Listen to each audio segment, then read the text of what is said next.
সুস্মিতার nest পরিবারে অনেক অনেক স্বাগত আপনাদেরকে। কেমন আছেন আপনারা? অবশ্যই কিন্তু কমেন্ট বক্সে লিখতে ভুলবেন না। সুস্মিতার নেস্ট পরিবারে নতুন একটি ব্লগে অনেক অনেক স্বাগত। নিহারিকা আবার অসুস্থ হয়ে গেছে, কি জানি কেন। আজকে সকাল থেকে গাটা গরম ছিল, দুপুরের থেকে জ্বর এসে গেছে। এইবার ওর শরীরটা একটুকু ভালো যাচ্ছে না। কিছুদিন আগেই মেয়েটি জ্বরের থেকে উঠলো, আবার জোর গায়ে জ্বর এসছে, কি জানি এবার ওর কি হয়েছে। এই তো ওকে একটু ওষুধ খাইয়েছি, খাইয়ে একটু জলপট্টি মাথায় দিয়ে একটু শুইয়ে রেখেছি, কিন্তু মেয়ে তো শুতে নারাজ। শুতে কেন, সবসময় একটু ঘ্যান ঘ্যান করছে। আজকে ওর শরীরটাই ভালো লাগছে না। সে তো জানি, আমাদের এই বড়োদেরই যখন কিছু হয় তখন আমাদেরই ভালো লাগে না। আর ও তো ছোট বাচ্চা, তাই না?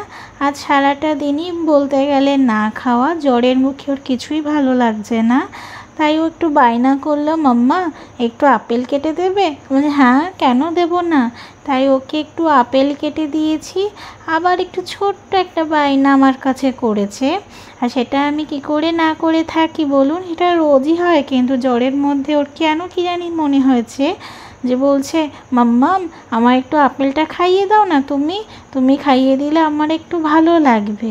তো আমিও তাই ওর কথাটা শুনে এতটাই আমি মায়ায় পড়ে গেলাম, সেটা না করে পারি কি করে? হাজার হলেও মোর মা আমি। তো ওকে একটু আপেলটা খাইয়েছি। আজকে সারাদিনই যেহেতু শুয়ে আছে, তাই ওকে বললাম খেতে খেতে চলো, খেয়ে নাও, এরপরে আমরা একটু ছাদে যাব। চলে এসেছি ছাদে। ছাদে এসে ওর আজকে যেহেতু সারাদিনই ঘর বন্দি, তাই ভাবলাম যে ছাদে আসলে হয়তো একটু আলো বাতাসের মধ্যে ঘুরে বেড়ালে একটু হয়তো ভালো লাগবে। তাই দেখছেন সূর্যি মামা ওই পাশে কেমন পাটে বসেছে, তাই না? এমনই লাগছে। আজকের ওয়েদারটা সত্যি বিকেলবেলায় খুব ভালো, খুব গরমও লাগছে না, একটু ঠান্ডা ঠান্ডার মধ্যে আছে। রোদ একদমই চলে গেছে বলতে হয়, আর গরম ভাবটাও নেই, যে একটা গরম তাপ থাকে সেটাও আজকে খুব তাড়াতাড়ি চলে গেছে। আরাধ্যাকে নিয়ে একটু ছাদে এলাম, ওকে নিয়ে বলছে এবার তো খেলা করো, কিন্তু ও খেলতে চাইছিলই না। ও এত দুষ্টু মেয়ে, ছাদে আসলে দেখেছে ইটগুলো সব এদিক ওদিক ফেলে দিচ্ছিল, আবার ওই ছাদে যাওয়ার জন্য বায়না করছে। এখানে একটাই মুশকিল যে এক ছাদের থেকে আপনি আরেক ছাদে যেতে পারবেন, পুরো গায়ের সাথে লাগানো, তো এটা ওর আবার বায়না হচ্ছে। কিন্তু এই মুশকিলটাইকেই হাসান করতে হয়। মানে এই দেশে যখন ঘর বাড়ি হয়, একটা দেয়ালের সাথে আপনার আরেকটা দেয়াল মিশিয়েই করে। এরা এক ফোঁটাও জায়গা মানে ছেড়ে করে না এই দেশীয়রা। তো তাই এই দেশের ঘরবাড়িগুলো একই রকম, প্রায় একই কায়দার তৈরি করা হয়। দেখেছেন আমার গাছগুলোর আজকের অবস্থা? আজকে জল পাইনি, একটু পরে জল এনে এদের দেব। মাটিগুলো একদম শুকিয়ে গেছে। আর এই যে এই গাছগুলোর নিচ থেকে দেখেছেন ছোট ছোট গাছ হয়ে গেছে, মানে আবার ক্ষেত হচ্ছে, মানে শাক হচ্ছে।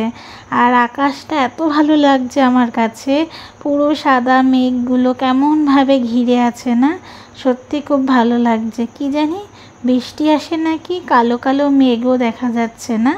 তাই এই তো পেছনের ক্ষেতের এই জায়গাটা আমার খুব ভালো লাগে, তাই একটু তুলি। এই সামনে আবার ছাদ হয়ে গেছে, জায়গাটা ধীরে ধীরে না বন্ধ হয়ে যাচ্ছে, আর আমার ভালো লাগার জায়গাটাও কীভাবে ধীরে ধীরে বন্ধ হচ্ছে। ওই যে বোধহয় গ্রামের বাস চলে এসছে, সবাই সারি সারি দিয়ে দূরে আসছে, দেখতে পাচ্ছেন? গ্রামের বাস বোধহয় সবাইকে সবার গন্তব্যে পৌঁছে চলে এসেছে। এই তো এবারে একটু বিকেলে দিকে একটু মানে সন্ধ্যার দিকে একটু নিচে যাব। আর ক্ষেতের এদিক ধারটা কি ভালো লাগছে না, সবুজ সবুজ, মাথাগুলো যেন ঝাঁকি দিয়ে উঠেছে নীল আকাশের নিচে। এরকম দৃশ্য কার ভালো লাগে আমার মতন? আমি তো এগুলোর খুব ফ্যান। আরাধ্যাকে নিয়ে একটু কোলে বসেছি, কোলে বসে ওকে একটু এটা ওটা শোনাচ্ছিলাম, কিন্তু শুনতে তো মানে হয় না, ছোট বাচ্চাদের শরীর খারাপ হলে কতটাই অসুস্থ লাগে। এটা ওটা বায়না করছিল যে পাপার কাছে যাব, পাপা কখন আসবে।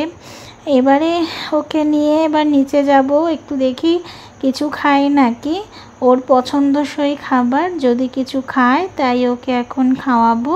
খাইয়ে তারপরে একটু তাড়াতাড়ি আজকে ঘুমও পাড়িয়ে দেব। আশা করি আজকে ঘুমোবে, কারণ ও আজকে সারাটা দিন ঘুমোয়নি।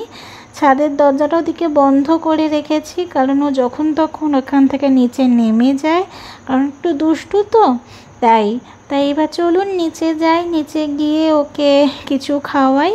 তাহলে আজকের ভিডিওটি এখানেই শেষ করছি।